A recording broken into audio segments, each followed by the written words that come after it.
Seorang ekonom serta sejarawan ekonomi yang berasal dari Amerika Serikat, dikenal dengan karyanya dan sangat berpengaruh terhadap sistem ekonomi. Dialah Douglass North. Douglass North berpendapat bahwa dalam setiap sistem ekonomi, berbagai institusi diciptakan oleh manusia untuk memaksakan batasan-batasan atau aturan-aturan tertentu dalam interaksi antara manusia. Inilah yang disebut sebagai rules of behavior. Assalamualaikum warahmatullahi wabarakatuh. Selamat pagi semuanya, salam sejahtera bagi kita semua. Yang saya hormati Bu Dispa Lidian Handayani, SEI, MEI, serta teman-temanku sekalian yang saya banggakan.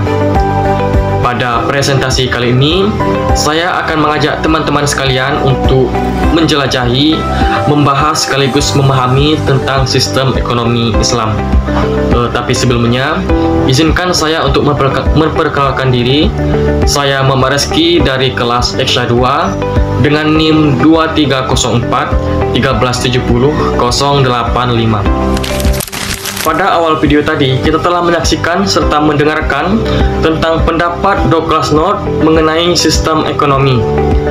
Perlu kita ketahui bahwa sistem ekonomi itu terbagi menjadi dua, yaitu sistem ekonomi konvensional dan sistem ekonomi syariah atau sistem ekonomi Islam. Di presentasi kali ini, saya akan membahas 7 rumusan masalah. Untuk rumusan masalah yang pertama yaitu karakteristik ekonomi Islam, yang kedua masalah pokok ekonomi Islam, yang ketiga tujuan ekonomi Islam, yang keempat nilai-nilai ekonomi Islam, yang kelima prinsip-prinsip ekonomi Islam, yang keenam kebijakan dasar dalam ekonomi Islam, yang terakhir atau yang ketujuh yaitu konsep kepemilikan dalam Islam.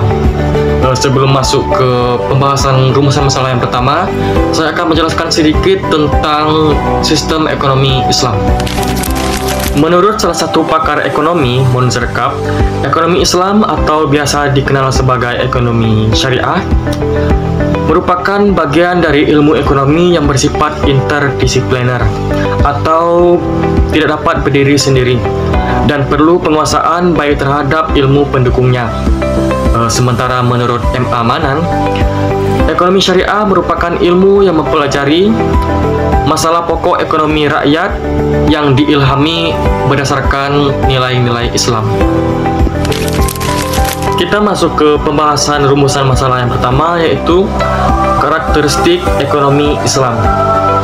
Menurut Kamus Besar Bahasa Indonesia, kata karakteristik diartikan sebagai mempunyai sifat khusus sesuai dengan perwatakan tertentu. Kata karakteristik juga bersinonim dengan kata tipikal, distinktif, eksklusif, dan lain sebagainya.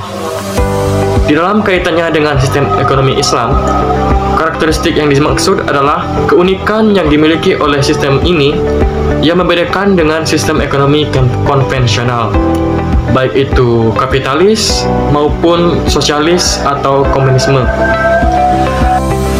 Dari pengertian yang dirumuskan ini, melahirkan 4 karakteristik dalam ekonomi Islam.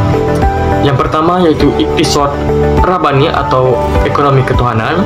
Yang ketiga iktisad ahlaki atau ekonomi ahlak. Yang ketiga iktisad insani atau ekonomi kerakyatan. Yang terakhir atau yang keempat yaitu iktisad wasati atau ekonomi pertengahan. Untuk pembahasan rumusan masalah yang kedua yaitu masalah pokok ekonomi Islam. Secara terperinci, masalah pokok-pokok ekonomi disebabkan oleh 3 faktor yang saling berkaitan. Untuk faktor yang pertama yaitu kelangkaan sumber daya. Kelangkaan ini disebabkan oleh terjadi ketidakseimbangan atau kesenjangan antara ketersediaan faktor-faktor produksi yang terbatas dengan kebutuhan yang tidak terbatas.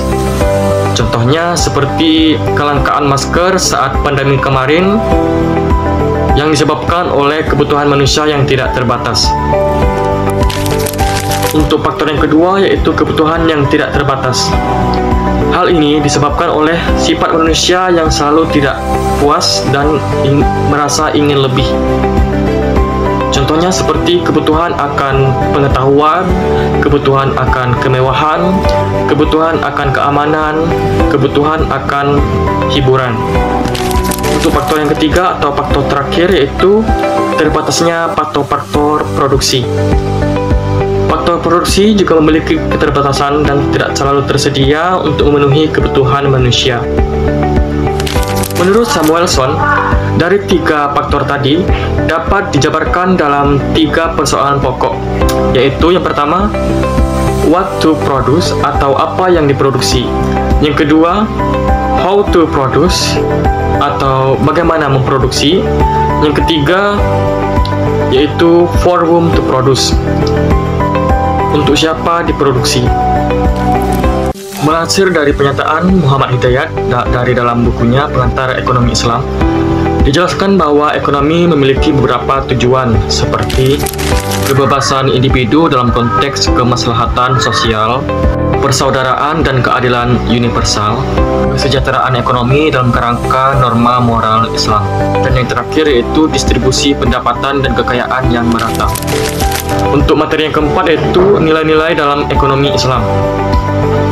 Di dalam pelaksanaannya, ekonomi Islam dibangun berdasarkan nilai-nilai tersendiri yang diintegrasi dalam setiap kegiatan ekonomi, yaitu yang pertama yaitu kepemilikan Allah SWT secara absolut, yang kedua berusaha dengan keadilan, yang ketiga bekerja sama dalam kebaikan, dan yang terakhir atau yang keempat yaitu pertumbuhan yang seimbang. Untuk materi yang kelima yaitu prinsip-prinsip dalam ekonomi Islam. Nilai-nilai ekonomi Islam atau ekonomi syariah yang berdasarkan pada pondasi akidah, akhlak, dan syariah dapat dirumuskan pada 6 prinsip-prinsip dasar, yaitu yang pertama, pengendalian harta individu, yang kedua, distribusi pendapatan yang inklusif, yang ketiga, bertransaksi produktif dan berbagi hasil, yang keempat itu transaksi keuangan terkait erat sektor real, yang kelima, partisipasi sosial untuk kepentingan publik, dan yang terakhir atau yang keenam yaitu bertransaksi atas kerjasama dan keadilan. Untuk materi yang keenam yaitu kebijakan dasar dalam ekonomi Islam. Kebijakan dasar dalam ekonomi Islam mencakup prinsip-prinsip utama yang mengatur ekonomi yang berdasarkan ajaran Islam.